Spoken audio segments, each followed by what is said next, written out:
அவள் வேலி கட்டும் முன்னாலே வெள்ளாமை ஏது என்றே கதை படிச்சான்.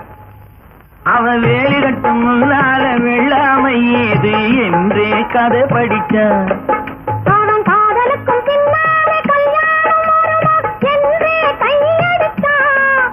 அவன் காதலுக்கும் பின்னாலே கல்யாணம் வருமா என்றே கையடித்தான்.